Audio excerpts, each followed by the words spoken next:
Hi friends, welcome to my channel. I'm Lucia. Let's talk about Mandarin, Cantonese, simplified and traditional Chinese.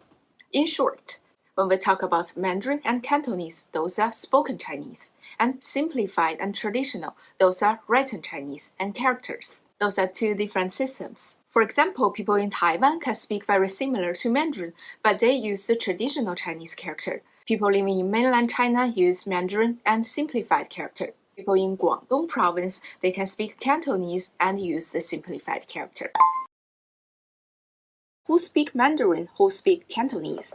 So Mandarin in China is called 普通话, that means standard Chinese. So all the people in mainland China can speak Mandarin Chinese. Also people from Taiwan, they speak Taiyu and Guoyu. Guoyu is very similar to the Mandarin Chinese.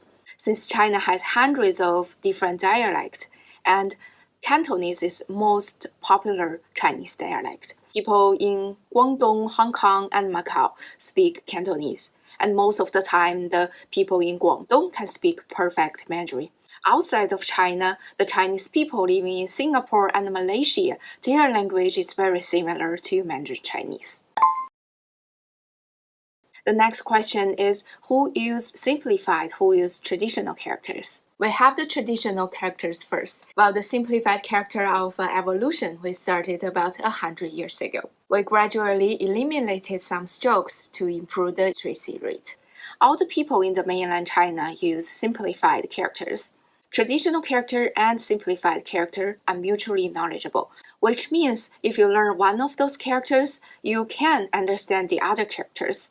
And at the meantime, the majority of those characters are exactly the same. So people living in mainland China will use the simplified character, and people living in Taiwan, Hong Kong, and Macau will use the traditional characters. The Chinese people in Malaysia and Singapore also use the simplified characters. It's also up to you to choose which character to learn. So generally, the simplified characters are used in a larger range and is easier to learn because it's simplified, it has less strokes. But traditional character can be prettier and is also maintaining more of the pictographic feature of the Chinese character.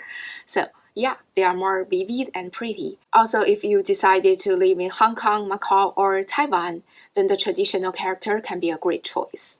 I hope today's video can be informative, so if you want to learn more about similar topic, feel free to subscribe. I will see you again soon.